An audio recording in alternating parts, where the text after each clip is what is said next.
Hey ho, let's go, folks. Good morning, everyone. Hope you are well wherever you are. Welcome to Pugsley's Pit.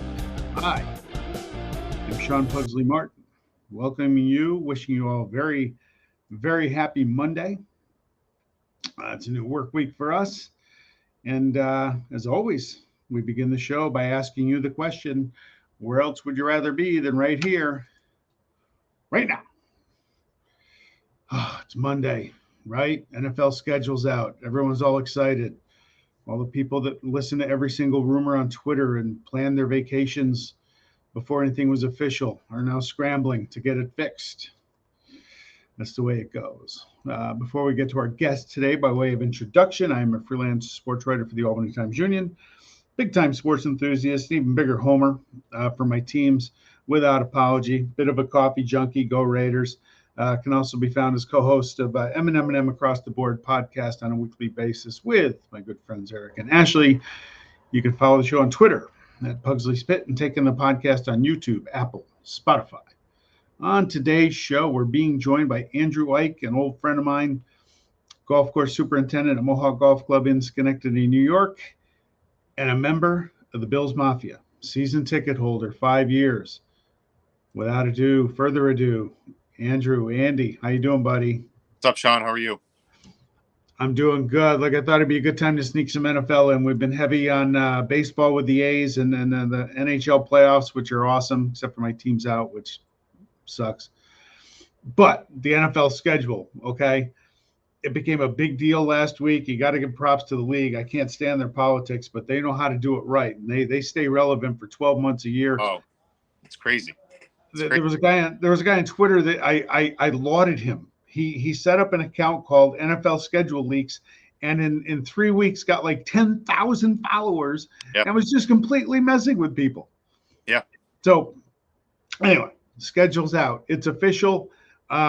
Thinking about the Bills Mafia, it's I don't have a second favorite team in the NFL, but if it was, it'd be Buffalo. I'm from there, and the fan base there is just absolutely insane. Let's just talk about that. What the term Bills Mafia means. It's family, man. I grew up about 40 minutes outside the stadium, and so I grew up a lifelong Bills fan.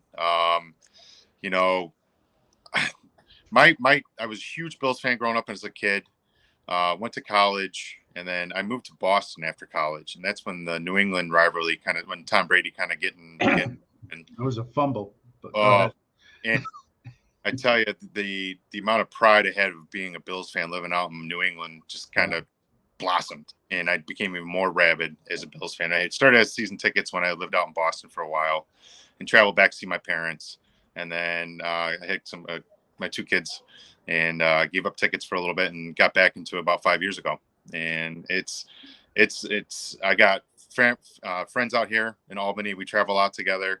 I have my brothers, my sisters, high school friends. We have a bus that we go on. We meet at my buddy's house back in Medina, New York, and we travel in this little short bus on the way out. And it's one big party. It's a good time. Is it? I want to talk about the game day experience. Do you still wear those Zubaz pants that I saw you doing a keg stand in New York one time? Every time. Yep, Zubaz. Staple. Is that a thing with Bills fans? Because I don't see them anywhere else. They're starting to be popular in some other fan bases, but nothing like Buffalo. I mean, there is Zubaz underwear. There's Zubaz bikinis. There's Zubaz shorts. Zubaz hats. There's Zubaz sweatshirts. It's a Buffalo Bills Mafia type of thing. It's a lot of information there. Hey, game day experience. Last time I went to a Bills game, it was a little unfortunate circumstances toward the end of the game where I voluntarily left. Things happen. Fun time, a fun crowd and everything. What happened with me was the Raiders were getting blown out by Doug Flutie, and which I could handle. But I'd also seen the Bruins lose the night before out there. Yep. And late in the game, there's a guy 2 rows in front of me wearing a Michigan hat. I hate them too. And my uncle, I was with my uncle, my brother, and another guy, and then my uncle's like, "What a crappy weekend for you. The Bruins lose last night, and the Raiders getting blown out today." And the guy turned around and made a derogatory comment about Raymond Bork.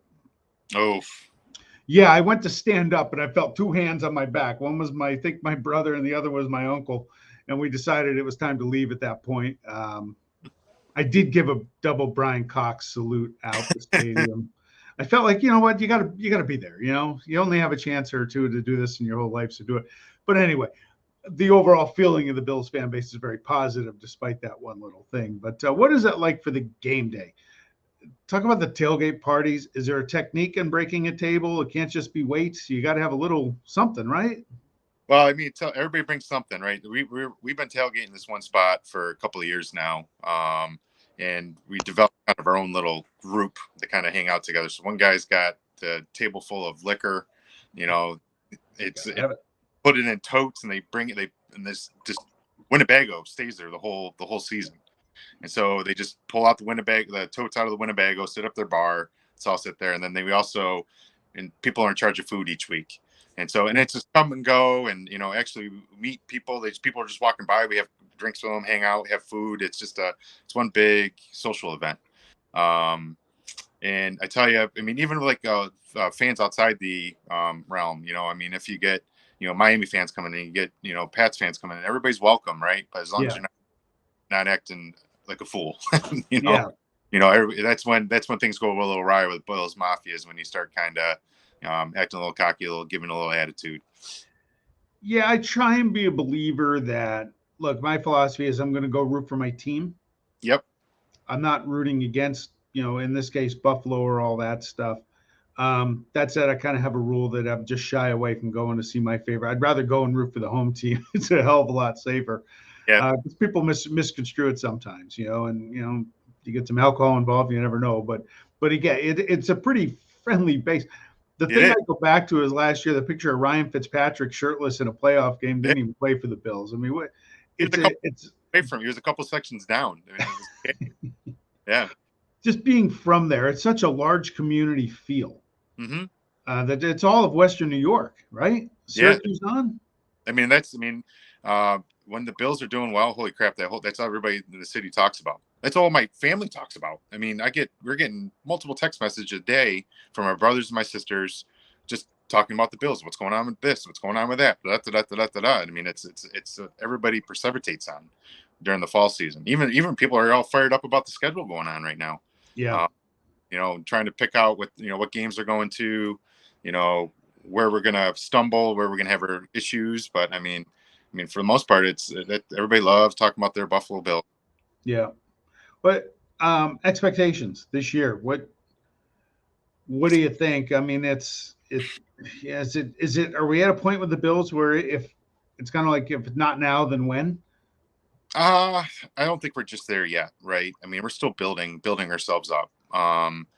Josh is just going in, he's getting better and better and better, man. It's a crazy each year how much more, I'm excited to see what he's going to do this year. If he can stay healthy, holy crap. I mean, I think the sky's the limit for this guy, and his work ethic is unbelievable. Everybody talks about Super Bowl and bust. How hard is it to get to a Super Bowl? It's hard. It's hard. It's hard. I mean, I don't know. I don't want to lame it as if they don't make the Super Bowl that they had a bad season. I really don't. I mean, my big thing is, make it, win the division. Number one, win the division, make the AFC Championship game, and then it's a crapshoot. It's a crapshoot from there. It is, because you have injuries are always a variable. Correct. There is no easy game in the NFL. I mean, Buffalo lost to Jacksonville last year, if you can have any sense of that. Yep. So it is. You got to get there. You got to get there in one piece. Talk about this last year for a minute. Is this team going to be able to? Will that linger at 13 seconds in Kansas City, or move on and look forward and go for it? No. I think it motivates them. I really do. That this team, that head coach. He's such a strong, good personality, and we got the right leaders in place too. I mean, Josh is everybody wants to follow Josh. Yeah. I mean, that kid works hard. He's doing all the off-season work, and he says all the right things. And he's just one big goofy kid, and everybody loves being around him. And you got Sean McDermott, which is a little bit more rigid. He's a wrestler. He's got the wrestling mindset, but he's He's a great motivator of guys. It's amazing what him and McBean have done in these little bit amount of time to kind of change the culture in Buffalo. I mean, the last 20 years of just revolving door of coaches, revolving door of GMs, trying to make these big splashes, not having a really good plan in place, and then the changing of just the first couple of years of what McBean and McDermott have done is amazing. I'm changing that culture. So I think I don't think that 13 seconds will linger. I think it's more motivation. I think honestly, looking at their schedule right now, I think they're a 13-4 team. They're a 14-3 team. That's kind of where I see them being. Talk about Josh Allen. When he came out of Wyoming, he was a high pick, obviously. Yep. The knock on him was accuracy issues, which are always a concern, but he's gotten through that, or he certainly improved. But him in the community, his grandmother passed away a couple years ago, and talk about a guy. It doesn't happen all the time where an individual connects with a community like this. He's a Buffalo boy. I mean, he's a farmer. He's a farmer from out in California. I remember his second year in the league. I remember going out to the training camp. My father was there with my dad. Came with me. I remember my dad had like a 5-minute conversation talking to him about melons. I grew up in a dairy farm out. So my dad's a big farmer at heart. He's a big farmer. And Josh sat and talked to him for 5 minutes about farming. Really? Yeah. And so, I mean, if anybody fits Western New York, it's something like that. I mean, working hard, just that work ethic, love to have a good time. He fits Bill's Mafia. I mean, he's straight up. He's a goofball. You see him goofing around in practices and all those videos of just, screwing around with Stephon Diggs. Even on Twitter, he's screwing around, saying stuff. And, but he has that work ethic. He has that, just good personality that fits Buffalo. What would it mean to that, not just the Bills and the core of fans, but the entire area, for them to win a Super Bowl? I mean, it is hard to go even 4 years in a row, and all of them have different circumstances. Especially against those two great Dallas teams during that mini dynasty there. What would a Super Bowl mean for that area? What would it mean for you? Oh man, it's emotional. It's emotional being, growing up such a big fan, and seeing so much heartbreak, even like you talk about the 13 seconds. I remember, I'll go back to that. I'll go back in a second, but I was sitting there, we were watching the 13 seconds game. I was with one of my good buddies up here, Mitch, his family and my family. Right. And the girls are going bananas. My girls are going bananas. His son and his wife are going bananas. And Mitch and I are standing there looking at him like, calm down. Everybody calm down. It's 13 seconds left. Calm down. Calm down. Because Mitch and I, we've been through this so much that, the wild, craziest things could ever happen. And, it's like that stuff. I mean, you talk about the 4 Super Bowls. You talk about the drought of 20 years. You talk about everything. And actually, to be honest, to be a relevant NFL team again. I mean, honestly, for the Bills not to be a stock of how they conduct their business. And man, if they win a Super Bowl, holy moly! I mean, the city's going to burn down. I mean, it's going to be chaos. It's going to be just a very emotional, just validation, just pride, and just pure happiness. And that's it's almost like you think about it. Buffalo is like that young team that, like, I think majority of the NFL like them. I mean, I really think most fan bases don't have a problem with Buffalo. No, they don't. But there'll be a time if they make that switch of being that predominant, team that is always winning, going 14-3 and going to the Super Bowl, and that there'll be a time where it switches where people get sick of them. But right now, they'll turn on you quick. It's almost like with New England. Remember when New England was beat St. Louis Rams that first game, that first season? They were America's team, and blah blah blah. And then all of a sudden, it just kept going. Like the hatred for New England built and built and built. So we're in that infancy stage of Buffalo right now. I honestly think that we're going to be a contender team for a long period of time if they keep everybody together the way they are right now. And eventually, it's going to switch. But but if we win the Super Bowl, man, oh man. I almost get teared up thinking about it. I mean, it would be amazing. What's been the biggest moment for how long have you been a fan? Oh, since let's see, since I can remember. I can remember the Super Bowl. So since probably 89, 88. Okay. Yeah, like I have warm feelings for Buffalo. Yeah, I was born out there. I have family out there, big Bills fans. I've gotten over the 51-3 AFC title game back in Mm, the early 90s. That was just awful, awful. Jay Schrader, awful. yep. But yeah, so I do root for the Bills. I'd love to see them because I'd love to see this fan base, kind of like hockey, Toronto Maple Leafs. I'd love to see them win one, although they just choked Yeah. one away in Game 7. Because some of these fan bases are so loyal and love their team so much and haven't tasted it. Yeah. I think it'd be awesome for Buffalo. I think it'd be awesome for the NFL too. If a smaller city can win that, it just speaks to the competitive balance of the league. I think my biggest moment as a Bills fan, right? I think we were going to touch on that first. Like my biggest moment of ever was actually I was down in Miami for when they beat Miami and they made it to the playoffs in the first time in 20 years. And I was down there with family. I have family lived down in Miami, and we were down there in the 200 club level, just hanging out.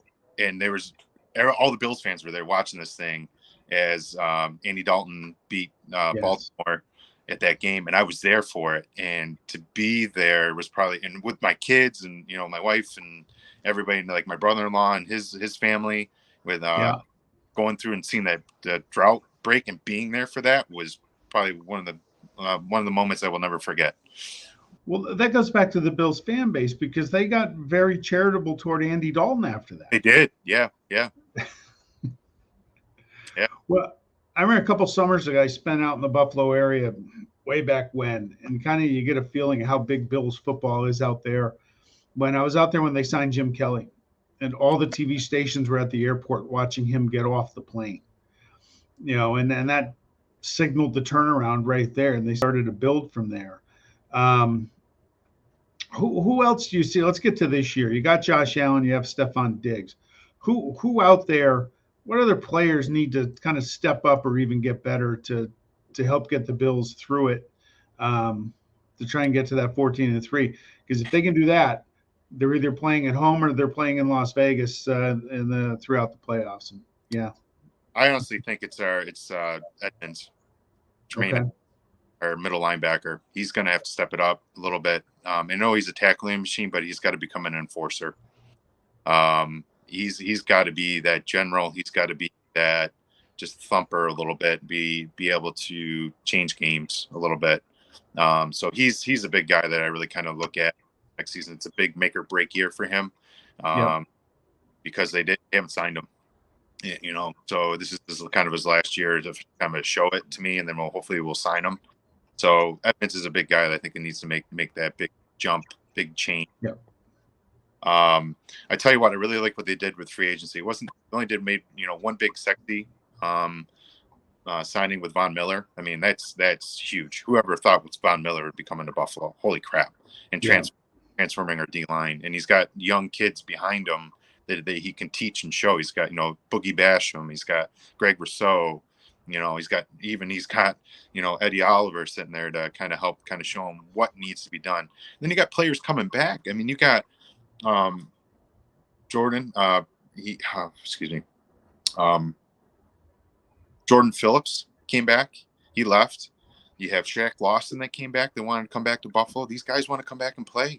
Yeah. And they came back in club friendly deals, and so we're pretty solid with that. The sneaky signing I really think is Jamison Crowder. Is one of those. Is just a signer because of the slot. And he played really well with the Jets. I mean, let Beasley go. I think Beasley became a little bit more of a distraction as the year went along.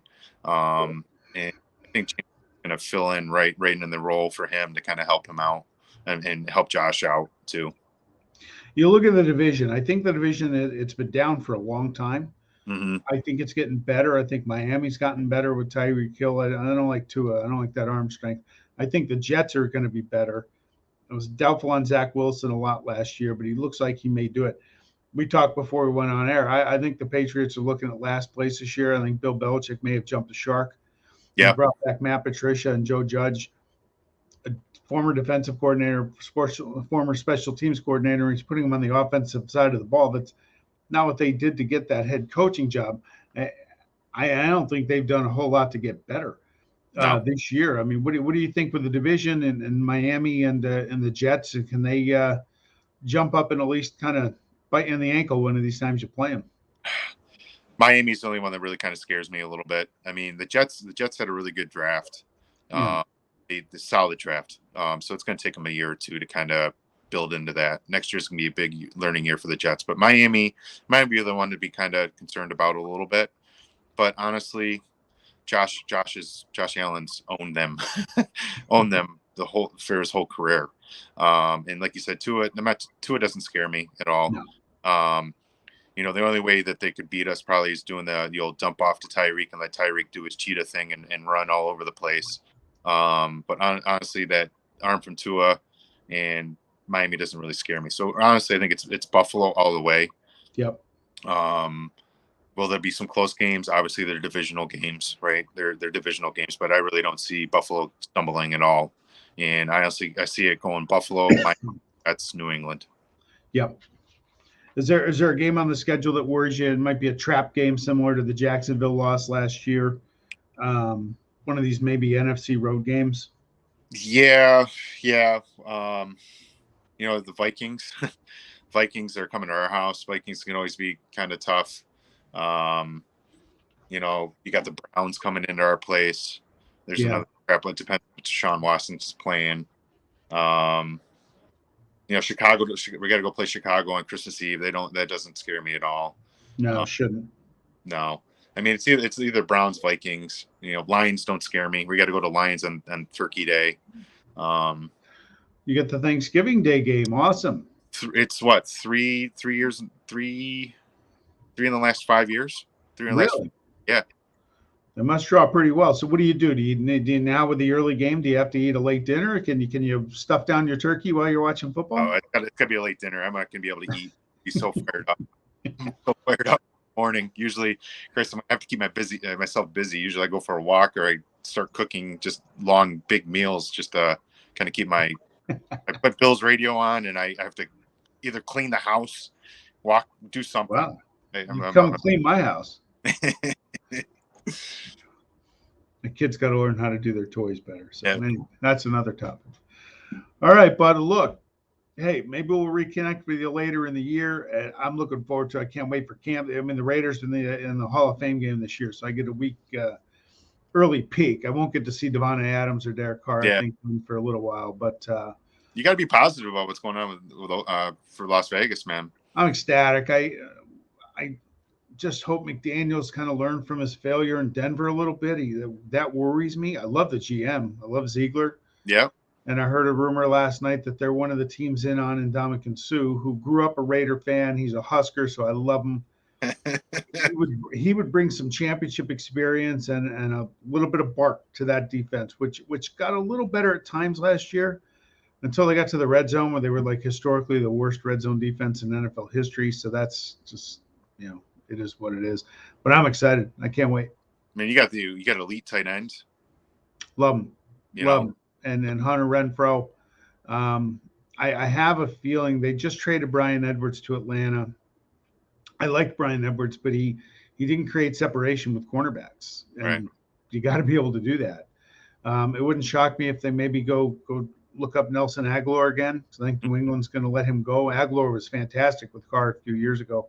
Yep. And could be a nice compliment to Adams. But I think having Devontae Adams there for all his talent, that's going to open up the middle for Waller and potentially Hunter Renfrow. And just if Josh Jacobs can stay healthy and run hard like he did at the end of last year, that's going to be a very tough offense to play against. Yeah, you guys got a lot of talent. I mean, McDaniels was smart, I think, to go there. If that was any spot for him to go to, that was the spot. It's a team that overcame a crap load of adversity last year, losing a coach, losing their to me their most indefensible offensive weapon, who's an idiot, and still made the playoffs with an interim coach. And we're on the 9-yard line with less than a minute to go in Cincinnati, and we're there. So that is the best place to go because it's not a rebuild there. It's kind of keep building it and keep it going. So yeah, I thought he made a wise decision. And if he wasn't going to take that job, I don't know what job he was going to take. Correct. So, better than Indy because they're Indy. But all right, my friend. Everybody. Thanks for your time. Good luck this season. We'll be checking in on you guys. All right. Hey, go Bills. Go Bills. Good luck. All right, see ya. Mr. Ike, awesome guy. I've known him for years. Loyal as you're going to get with his Buffalo Bills. So, hey, let's go to the My World segment. And since we're on the NFL, let's stay on the NFL. The Raiders schedule. I mentioned the Twitter leaks a while ago. It was kind of funny when the Raiders announced they were playing in LA, a home game for the Raiders against the Chargers to open it up. And one of the Twitter guys said, well, that means all first 4 games are on the road because I heard a rumor the second, third, and fourth were all away. It was comical. You know what? Read the schedule and analyze it once it comes out by the league or your team. But since the schedule is out, look, I'm optimistic. I think the Raiders could win 13 games. Will they? Probably not. I have them losing 1 game to AFC West, Chargers, Chiefs, and Broncos, and I still stand by that. I could see them losing opening day to the Chargers. But we'll see. The Chiefs game is always tough. They're going to beat Denver both times. Denver's the most overrated team in the league. Russell Wilson's best days are 8-9 years behind him. Roadblocks potentially at Tennessee and New Orleans, both very winnable games, but you never know what's going to happen on the road. At the Rams, I'm not sure how that's going to go on that Thursday nighter, just 4 days after playing the Chargers at home. So I'm going to say 13-4. It probably means I'm overly optimistic because I am such a homer. Though for the record, I say 13-4. It could be 14-3. And is it for the record? No, I'm not drunk, and the edibles haven't even kicked in yet. So that's my story, and I'm sticking to it. NHL, Bruins, awful. Losing Game 7. It was a tough go. Carolina, but it was a tough hockey team. Even tougher at home. The Bruins just couldn't solve the Canes in Raleigh. And you know what? You got to win on the road in the playoffs, or else your season's over, which ours is. But now the focus, and it really got to be absolutely annoying the last week or so, watching Game 6, the Bruins fighting for their lives, and Bruins reporters saying, oh my God, we're going to the third period. This could be the last period of Patrice Bergeron's career in Boston, or his career. Is he going to retire? It's like, Jesus Christ, shut up. We're playing hockey. Let's go. Focus on the now. And then after the Game 7 loss, they showed Bergeron hugging each of his teammates as they were going off the ice. Well, he always stood around. He stood around after each game and did at least a fist bump with the group. So I'm not going to read too much into it. I remember seeing Bergeron as a teenager playing in Boston. He's been my favorite player for quite a while. He's 36, I believe, but he's a free agent. I think if he's going to play, it'll probably be in Boston. I hope. I can't imagine him in another uniform, and I think he's one of those guys that I'd like to see play his whole career in Boston, and that's just because I'm a Bruin fan, and that's what I want. So hopefully, Bergie, come on back, buddy. We got a good base. Marchand can still play at a high level. Pasternak, great defensive pairing with McAvoy and Lindholm next year, and Jeremy Swayman is the number 1 goalie, and he showed it this year in a split time role with Linus Ullmark, but I think Swayman, he played great in playoffs. So I think the future's there for the Bruins. Don Sweeney, I haven't liked him as a GM his entire tenure, and I still don't, and I probably never will. He was the softest player I've ever seen play. He's a defenseman. If you looked up his career stats, it wouldn't shock me if under career checks it said 0. Okay, and he's just as soft as a general manager. I disagree with a lot of what he's done. They've brought in some nice players. They brought in Taylor Hall, but they never were able to pair him up with another guy that's going to bring out Hall's strengths, other than putting Pasternak off the perfection line, which worked for a while, but it didn't work in the playoffs. So there's some work to do there. But some good guys stepped up. Derek Forbort was great in the playoffs. Brandon Carlo, there's some holes in his game. I'd like to see get better. Matt Grzelcyk just can't stay healthy. on the defensive end. Offensively, Jake DeBrusk, since his trade rumor or trade request, has been a great player, and I'm happy for him. He's great with the fans, and I think Jake DeBrusk can be a great NHL player if he wants to be. If he plays hard every shift and goes all out, we'll see. His trade request is still in place. Maybe they can get some for him now. Maybe his second half renaissance will net a player or two, something. Role player. Maybe a top 6 winger you can get back. Maybe a role player. Maybe make a bigger deal. But the core is there for the Bruins. I don't think they have to start rebuilding yet. Then we'll see what happens. So, but Bergeron, we're watching that. Please come back. Patrice, if you're watching the show, please.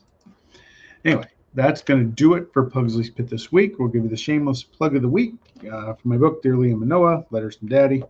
Wrote during the pandemic a couple years ago. So thanks again, folks, everybody. Have a great week, and we'll see you on M&M across the board with Eric and Ashley later this week.